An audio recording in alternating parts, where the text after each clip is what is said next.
আজ আমার বিয়ে হলো। রাত 12টার পর মায়ের জোড়াজুড়িতে নিজের রুমে ঢুকলাম। ভেতরে গিয়ে দেখলাম আমার বিয়ে করা ছোট্ট বউ গুটিসুটি মেরে শুয়ে আছে। লাইট জ্বালাতেই একটু নড়ে চড়ে ওপাশ ফিরে ঘুমোলো। আমিও আস্তে করে ফ্রেশ হয়ে লাইট অফ করে ওর পাশে শুয়ে পড়লাম। কপালে এক হাত রেখে ভাবছি কী থেকে কী হয়ে গেল। আমি সুব্রত রায়। এই শহরে আমাদের অনেক নাম ডাক, সেটা আমার দাদুর আমল থেকেই। এবার অনার্স থার্ড ইয়ারে পড়ছি। আমার 2 ভাই বোন, আমি আর আমার বোন ঈশিতা এবার কলেজে উঠেছে। আর আমার পাশে যিনি শুয়ে আছেন শুনেছি নাম রোশনি, বয়স 13, বাচ্চা একটা মেয়ে। ওর ছোট্ট বোন আছে সোহিনী, সে তো আরও ছোট। ভাবতেই হাসি পায়। আমার বউ আমার থেকে 12 বছরের ছোট। গত সপ্তাহের আগের সপ্তাহে খুব জ্বর হলো। এত ডক্টর মেডিসিন কিছুতেই কমছে না। তাই মা আর ঠাম্মি এক সাধু বাবার কাছে গেলেই তিনি আমার কুষ্টি বিচার করে নাকি বললেন সামনে আমার বড় কোনো বিপদ হবে। এটা নাকি তারই সংকেত। কোনো বাচ্চা মেয়েকে দিয়ে মর্ণব্রত করালে ঠিক হবে, কিন্তু সেই মেয়েকে আমার স্ত্রী হতে হবে। এগুলো আমি কখনোই বিশ্বাস করতাম না, কিন্তু ঠাম্মি আর মায়ের জন্য রাজি হতেই হলো। তারপর অনেক খুঁজে 1 সপ্তাহের মধ্যে আমার বিয়েটা দিয়েই দিল। সকালে পাশ ফিরেই দেখলাম রোশনি সেভাবে ঘুমিয়ে আছে। আমি যতদূর জানি গ্রামের মেয়েরা খুব তাড়াতাড়ি ঘুম থেকে ওঠে, কিন্তু এ তো সম্পূর্ণ উল্টো। ওকে ডিস্টার্ব না করে উঠে ফ্রেশ হয়ে নিলাম। তারপর বের হয়ে হালকা করে হাত ঝাঁকিয়ে বলছি, রোশনি ওঠো, দেখো সকাল হয়ে গেছে। ও আড়মোড়া ভেঙে পিট পিট করে তাকিয়ে উঠল। তারপর বলল, সুব্রতবাবু উঠে গেছেন? ওর মুখে আমার নাম শুনে পুরো চমকে গেলাম। তারপর বললাম, তুমি আমার নাম জানলে কি করে? কেন, আমাকে তো আমার মা বলেছে।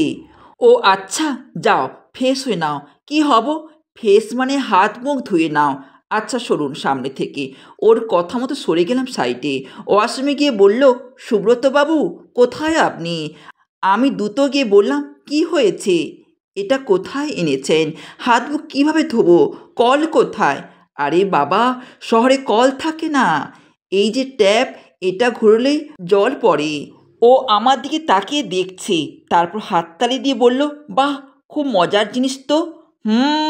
তাড়াতাড়ি করো। বাইরে বেরে ভাবছি এই মেয়েকে কি এখন আমারই বড় করা লাগবে। ওহ, এখন আমি কি যে করি। রোশনি বের হলে আমি চুল আঁচড়াচ্ছি, এমন সময় ঈশিতা এসে বলল, দাদা ভাই আসবো? আমি চিরুনিটা নামিয়ে বললাম, আরে ইসু ভিতরে আয়। ও রোশনির কাছে গিয়ে বলল, বৌদি কি করছো? মুখ ফুলে বলল, আমার নাম বৌদি নয়, আমার নাম রোশনি।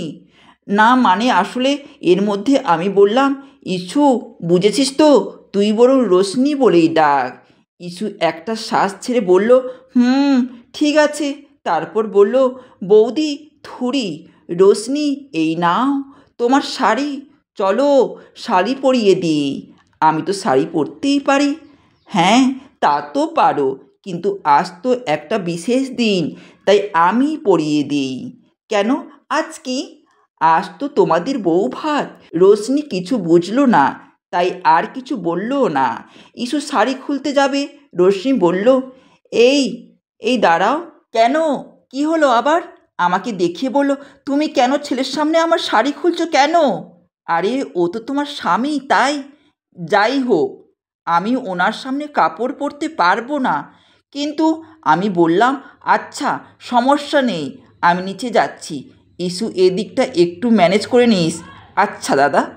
সিঁড়ি দিয়ে নিচে নেমে ডাইনিংয়ে বসলাম। এমন ব্যবহার অন্য কেউ করলে রাগই হতো, কিন্তু ছোট্ট মেয়ে বলে কিছু বললাম না। কিন্তু একদিন তো বড় হবেই, তখন সুদে আসলে সব উসুল করব। মা বলল, কী রে আদিত্য, রেগে আছিস নাকি? না, আমি রাগ করব কেন?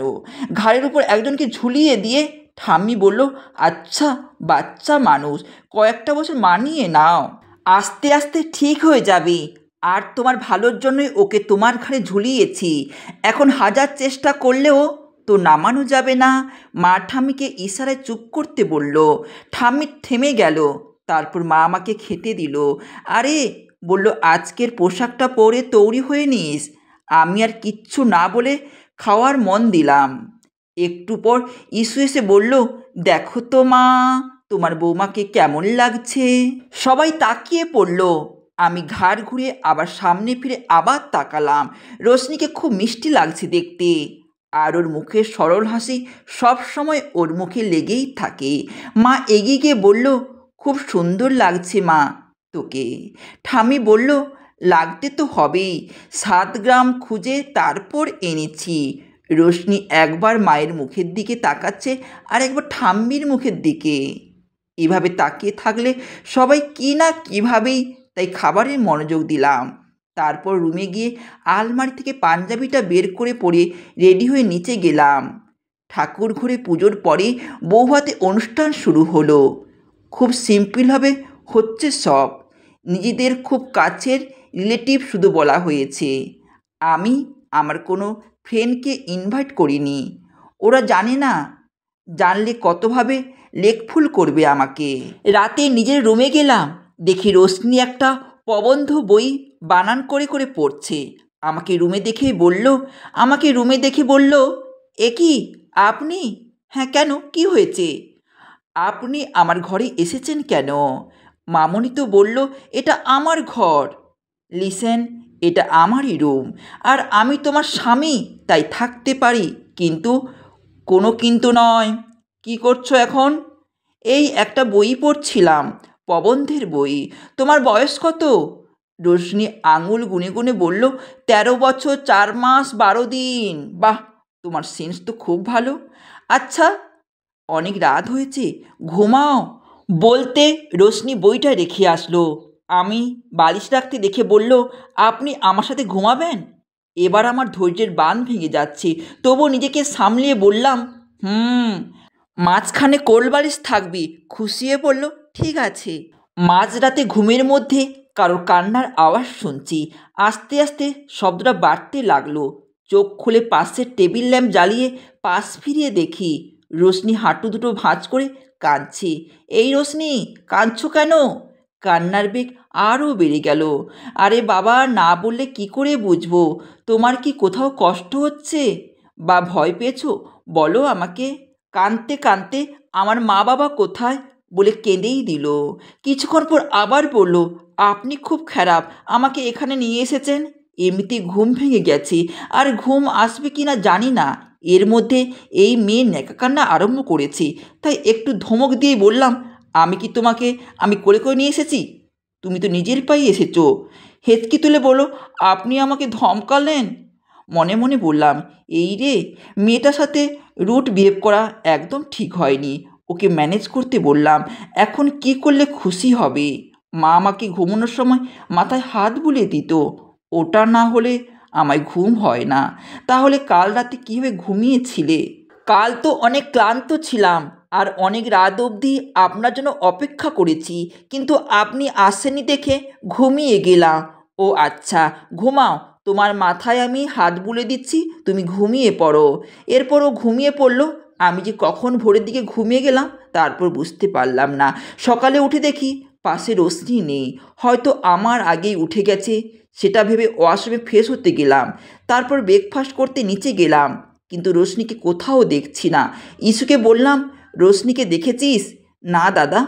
দেখ, হয়তো কিচেনে আছে। কিচেনে গিয়ে দেখলাম কাজের মাসি আর মা আছে। মা আমাকে দেখে বলল, কিছু বলবি? হ্যাঁ, ওই তোমার বৌমাকে দেখেছো? কেন ঘরে নেই? দেখছি না কোথাও। আচ্ছা, কোথাও হয়তো আছে, ভালো করে খুঁজে দেখো। আমি বিরক্তি হয়ে বাইরে বের হলাম। একে কোথায় খুঁজবো? তারপর ভাবলাম, বাগানে যায়নি তো।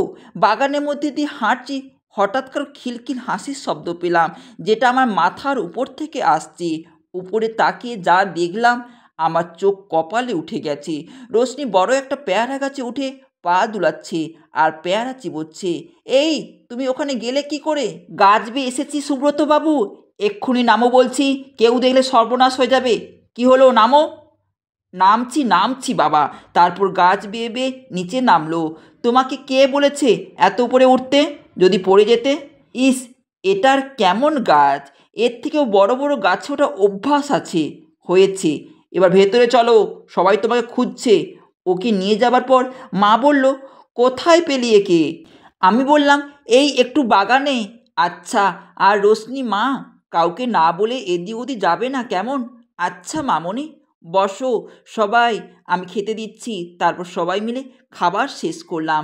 রুমে গিয়ে রেডি হচ্ছি কলেজে যাব বলে। রোশনি এসে বলল, কোথায় যাবেন? কলেজে যাব। আমিও যাব। আমি ওর দিকে ঘুরে বললাম, এখন তোমার স্কুলে যাবার বয়স, কলেজে যাওয়ার বয়স নয়। আচ্ছা, তুমি কি পড়তে ভালোবাসো? হ্যাঁ, খুব। গুড, তাহলে আমি তোমাকে হাই স্কুলে ভর্তি করিয়ে দেব। হ্যাঁ, হাততালি দিয়ে বলল, কী মজা কী মজা। কিন্তু এখন তুমি কিসে পড়ছো? সপ্তম শ্রেণীতে। এমন কথা শুনে আমার হেঁচকি হচ্ছে। যেখানে আমি কলেজে, সেখানে আমার বউ ক্লাস 7-এ। ও মাই গড! কী হলো, কিছু বলছো না যে? না, এখন বের হবো। আর শোনো, লক্ষ্মী মেয়ে হয়ে থাকবে আর ঘরের মধ্যেই থাকবে, বুঝেছো? মাথা নাড়িয়ে বলল, আচ্ছা, এখন আসি, বাই। তারপর বাইক নিয়ে চলে গেলাম কলেজে। গেটের ভিতরে ঢুকে দেখি আমার সব ফ্রেন্ড একসাথে আড্ডা দিচ্ছি। ওদের সামনে গাড়ি থামিয়ে নেমে সবার সাথে হাক করলাম। তনয় বলল, কী রে সুব্রত, দুদিন তোর কোনো খবর নেই, কী ছিল তোর? এই একটু কাজে শহরের বাইরে গিয়েছিলাম, তাই বলে ফোনটা অফ করে রাখবি? আরে ভাই, নেটওয়ার্কের বাইরে ছিলাম, তাই হয়তো। আচ্ছা, ক্লাসে চল। চল তাহলে। দুপা বাড়াতেই একটা মেয়ে আমার সামনে এক হাঁটু গেড়ে প্রপোজ করে বসলো। মেয়েটা সিনথিয়া, আমাদের ডিপার্টমেন্টে পড়ে। এই 2 বছর ধরে আমার পেছনে পড়ে আছে। মনে মনে ভাবছি, গোলাপটা না নিলে আর পথ থেকে সরবে না। তাই গোলাপটা ধরতেই পাশ থেকে কয়েকজন ছেলে মেয়ে সিটি বাজালো আর হাততালি দিল। সিনথিয়া উঠে যেতেই আমি ফুলটা মাটিতে ফেলে দিয়ে বললাম, আমি তোমাকে ভালোবাসতে পারবো না, কারণ আমি একজনকে ভালোবাসি। এটা শুনে অনেকের মুখে হা হয়ে গেল। তারপর ওকে পাশ কাটিয়ে ক্লাসে চলে আসলাম। ক্লাসে গিয়ে স্যার আমার ক্লাস নিচ্ছে। হঠাৎ করে মনে পড়ল রোশনির কথা। রোশনি এখন কি করছে? তাই সব ক্লাস না করে বাড়ি চলে আসলাম। মা 2 দিন ইস্যু সেটা নিয়ে তামাশা করছে। ওদের উপর রাগ না করে রুমে এসে দেখি স্নান করে চুল আঁচড়াচ্ছে। মেয়েটার চুলগুলো কিন্তু খুব সুন্দর। এত ছোট মেয়ে, তার আবার কোমর অবধি চুল, ভাবা যায়? আয়না আমাকে দেখে বলল, সুব্রতবাবু কখন এলেন? হয়তো কিছু সময় হলো। তারপর ওর সামনে 6টা কিটকাট ধরে বললাম, এই নাও, এগুলো তোমার জন্য। সবগুলো গুছিয়ে ধরে বলল, এইসব আমার? হ্যাঁ, এগুলো সব তোমার। আপনি অনেক ভালো সুব্রতবাবু। আসলে ওর মুখের এই হাসিটা দেখার জন্য এত কিছু। আসলে ওর মুখের হাসিটা এত মিষ্টি, কী যে ভালো লাগে। বিকেলে আমি গেলাম লাইব্রেরিতে ওর কিছু বই কেনার জন্য। রোশনি ঘরে আছে। তখন মা বলল, রোশনি মা, কী করছি? এই তো ড্রয়িং করছি মামনি। তা বেশ, খুব সুন্দর হচ্ছে মা। শোনো, যেটা বলতে এসেছি, কাল কিন্তু সেই ব্রতটা পালন করতে হবে। তাই কাল সকাল থেকে কিছু খাবি না মা, বুঝলি? রোশনি বোধক মাথা নাড়ল। এই তো সোনা মেয়ে আমার। তারপর মা চলে গেলেন। রাতে রুমে এসে দেখি রোশনি বালিশের উপর শুয়ে আছে। আমাকে দেখে উঠে বলল, সুব্রতবাবু চলে এসেছেন? হ্যাঁ, এই নাও, তোমার সব বই আছে এখানে। আপনি আমার জন্য বই এনেছেন? হ্যাঁ। আমি রোশনিকে বললাম, ড্রয়ার থেকে আমার তলেটা দাও তো। রোশনি আমাকে ড্রয়ার থেকে তলেটা দিল। আমি ওয়াশরুমে গেলাম। ওয়াশরুম থেকে ফ্রেশ হয়ে রোশনিকে এসে বলছি, আমার দেওয়া হোমওয়ার্ক করেছেন আপনি? তখন রোশনি আমাকে বলল, হ্যাঁ আদিত্যবাবু, আপনার দেওয়া হোমওয়ার্ক আমি সব করে নিয়েছি। আমি মুচকি এসে বললাম, ঠিক আছে রোশনি, এবার কিন্তু তোমাকে পড়তে হবে। চলে এসো, আমি তোমাকে পড়াবো কিন্তু। বলতে না বলতে চুপচাপ আমার কাছে পড়তে বসলো। এইভাবে আমি ওকে 9টা অবধি পড়ানো শেষ করে নিচে গেলাম ডিনার করতে। মা রোশনির প্লেটে বেশি বেশি খাবার দিয়ে বলছে, আজ বেশি করে খাও, কাল তো আবার উপোস থাকতে হবে। আমি বললাম, কেন, কাল কি আছে মা? ঠাম্মি বলল, কাল তো ওই মরণ ব্রতটা করতে হবে, সেই জন্য। ইসু বলল, ঠাম্মি আমিও কিন্তু যাব তোমাদের সাথে। ঠাম্মি বলল, সে গেলে যেতেই পারো। সুব্রত, তুইও কিন্তু যাবি কালকে? না, ওখানে গিয়ে আমি আর কি করব? আচ্ছা ঠিক আছে। খাওয়া শেষ করে রুমে গেলাম। রোশনি বলল, সুব্রতবাবু। হ্যাঁ বলুন। ব্রত কেমন হবে সেটা তো বলতেই পারবো না। আপনি থাকলে আমার একটু সাহস হতো। আচ্ছা, আমি চেষ্টা করব। এখন ঘুমাও বলে লাইট অফ করে দিলাম। ও আস্তে আমার কাছে এসে বলল, হাত বুলিয়ে দিন মাথায়। আমিও আস্তে করে ওর মাথায় হাত বিলিয়ে দিচ্ছি। আজ একটু দেরিতে ঘুম ভাঙলো। উঠে দেখলাম রোশনি কোথাও নেই। তারপর ফ্রেশ হয়ে নিচে গেলাম, সেখানে কেউ নেই। কি ব্যাপার? কিচেনে মায়ের খোঁজে গেলাম। কাজের মাসি আমাকে দেখে বলল, উঠে গেছো সুব্রত বাবা? হ্যাঁ, কিন্তু মা কোথায়? দেখছি না তো। ও তো সবাই সাধু বাবার কাছে গেছে। তুমি বসো, আমি খাবার দিচ্ছি। মনে মনে বললাম, রোশনি যাবার আগে একটু বলেও গেল না। তারপর বললাম, কখন গেছে? সে তো আরও 2 ঘন্টা আগে বেরিয়ে গেছে বাবা। তুমি ঘুমাচ্ছিলে বলে কেউ তোমাকে বিরক্ত করেনি বাবা, তাই বলে যায়নি। তারপর খেতে বসলাম। ওদিকে অনেক আগে রোশনি ওরা পৌঁছে গেছে। সাধু বাবা বললেন, মা তুমি উপোস রেখেছো তো? হ্যাঁ। আচ্ছা, এই পুকুরে পুরো 30 সেকেন্ড ডুব দিয়ে থাকবে, তার আগে যেন মাথা না উঠানো হয়। ঈশিতা বলল, 30 সেকেন্ড? কিন্তু এইটুকু মেয়ে কী করে এতক্ষণ থাকতে পারবে জলের নিচে? রোশনি বলল, পারবো আমি মা। সাধুবা বললেন, এই তো লক্ষ্মী মেয়ে, যাও এখন। রোশনি গলা জল অবধি নেমে জোর একটা দম নিয়ে ডুব দিল আর সাধু মন্ত্র পড়তে লাগলো। রোশনি দম আটকে আসছে, মনে মনে সংখ্যা গুনছে আর ডুব দিয়ে আছে। 30 হবার পর মাথা উঁচু করে শ্বাস নিতে লাগলো। নাক মুখ দিয়ে জল ঢোকার জোরে জোরে কাশছে।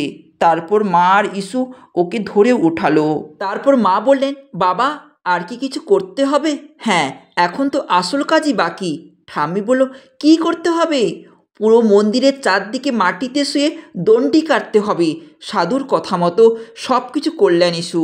এমনিতেই খালি পেট, তার উপর এত কিছু। রোশনির উঠে দাঁড়ানোর শক্তি নেই। সাধু বললেন, ওকে এখন কিছু খাওয়াতে পারো, আর দুশ্চিন্তার কোনো কারণ নেই। সুব্রত এখন সম্পূর্ণ বিপদমুক্ত। কথাটা শুনে সবাই খুশি হলো। ইসু বলল, তাহলে ওর জন্য কিছু খাবার আনি। ঠাম্মি বলল, না, রাস্তার খাবার পেটে গেলে সমস্যা হতে পারে। তুই বরং 1 বোতল জল কিনে আন।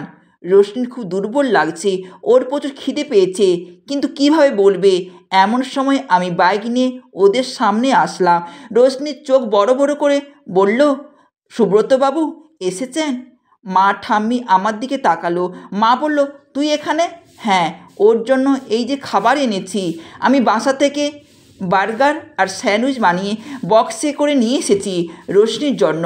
বাক্সটা ওর দিকে এগিয়ে দিলাম। রোশনি খুব তাড়াতাড়ি খাচ্ছে। ইসু পিছনে থেকে বলল, আরে দাদা তুমি? তারপর রোশনিকে খেতে দেখে বলল, ওহো, কত ভালোবাসো দাদা তুমি। ঠাম্মি বলল, এমন স্বামী না হলে চলে নাকি? দেখেছ বৌমা, আমাদের ভুল হলেও আমার দাদু ভাইয়ের কিন্তু ঠিকই মনে আছে। সারা জীবন তোরা এভাবে থাকিস। তারপর আমরা বাসায় চলে আসলাম। এইভাবে দিনগুলো কাটছিল।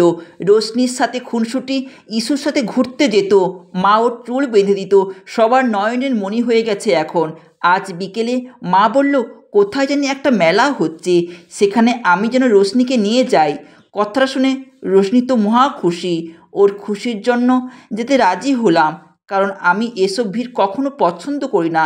কিন্তু বিয়ে হলে নিজের শখ ইচ্ছা যে বিসর্জন দিতে হয়, সেটা এখন হাড়ে হাড়ে টের পাচ্ছি। রুমে এসে দেখি রোশনি পুরো আলমারির শাড়ি বের করে বেডের উপর রেখেছে। আমাকে রুমে দেখে রোশনি বলল, সুব্রতবাবু আপনি চলে এসেছেন। দেখুন তো কোন শাড়িটা পরলে আমাকে বেশি মানাবে, আপনি সেটা বেছে দিন না একটু। আমি সবগুলো শাড়ি থেকে একটা শাড়ি বের করলাম। এই পিঙ্ক কালার শাড়িটা আপনি পরুন, আপনাকে পরলে খুব মানাবে। বলতেই রোশনি হেসে শাড়িটা পরলো। আমার খুব ভালো লাগলো।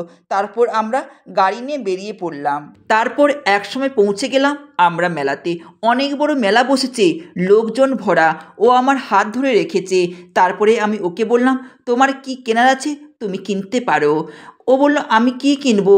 আমি বললাম, কিছু কেনার থাকলে কিনে নাও। আমি চুড়ি কিনবো, চলুন চুড়ির দোকানে। এরপর 3-4 সেট চুড়ি কিনলাম, সাথে আলতা, দুল, সিঁদুর, নূপুর, আরও অনেক কিছু।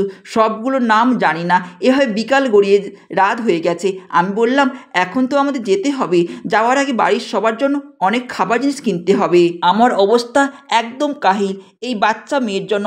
এত ছোটাছুটি করার পরেও কোনো টায়ার্ড নেই এই মেয়েটা, সারা রাস্তা বকবক করতে করতে এসেছে। তারপরের দিন সকালে নাস্তা করে রেডি হয়ে কলেজেও বেরোচ্ছি। ঋত্বিক বলল, দোস্ত, কাল তোর সাথে মেলায় একটা বাচ্চা মেয়ে দেখলাম। মেয়েটা কে রে?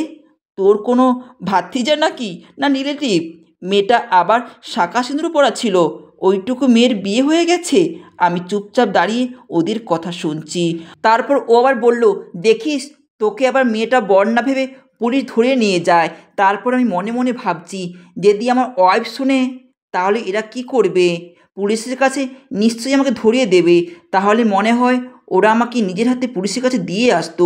বিকেলে আমার ফ্রেন্ড শুভ্র কল করে বলল যেন ওর সাথে মিট করি, তাই রেডি হয়ে বের হলাম। রোশনি রুমে যাচ্ছিল, তখন ইস্যু বলল ঠাম্মি ওকে ডেকেছে। ঠাম্মি রুমে ঢুকে বলল, আমাকে ডেকেছিলে? উনি চশমা খুলে বলল, রোশনি আয়, ভেতরে আয়। তারপর চশমাটা মুছে আবার চোখে পড়লেন। রোশনি হাসিমুখে সামনে বসে বলল, কিছু লাগবে ঠাম্মি? না রে, আয় আমার সাথে একটু গল্প করবি আয়। তারপর ঘরের সাথে লাগোয়া একটা তাক খুলল। সেখানে বিভিন্ন কাচের বয়াম রাখা ছিল, আর বয়ামের মধ্যে আচার ছিল। রোশনি দেখে চোখ বড় বড় করে তাকালো। ঠাম্মি বলল, এসব খেতে পছন্দ করিস? এখান থেকে নিয়ে যা, আমাকে দেবে? হ্যাঁ, কেন দেব না? তুই আচার খেতে পছন্দ করিস, তারপরে তুই আমার নাতবউ হোস, আচার তো তুই খাবি, খুব করে খাবি। তারপর আবার বেডের উপর বসলো। ঠাম্মি বলল, কী রে নাতবউ, সুব্রতর সাথে তোর ভাব ভালোবাসা হয়েছে? ভাব ভালোবাসা সেটা কি ঠাম্মি? হেসে দিয়ে বলল, আরে ভালোবাসার সম্পর্ক কি হয়েছে সেটা কিভাবে হয় ঠাম্মি? আচ্ছা তাহলে শোন, বলে কানে কানে ফিসফিসে সবটা বলল। রোশনি শুনে বুক চেপে হাসছে। এমন করলে ভালোবাসা হয়? হ্যাঁ হয়তো। এতদিন পর দেখা হলো, তাই শুভ্র তাড়াতাড়ি ছাড়লো না। ফিরতে পায় রাত্রি 9:30 বাজে। রুমে গিয়ে দেখলাম রোশনি পায়চারি করছে। ব্যাপারটা খুব অদ্ভুত মনে হলো। আমাকে দেখে বলল, এতক্ষণ কোথায় ছিলে সুব্রতবাবু? একটু ভাবাচা খেয়ে বললাম, কেন, কি হয়েছে? আমি আমার ফ্রেন্ডের সাথে দেখা করতে গেছিলাম। আমি তো বলেই গেছি। আগে তো আসা হলো না, সেই কখন থেকে অপেক্ষা করছি আমি।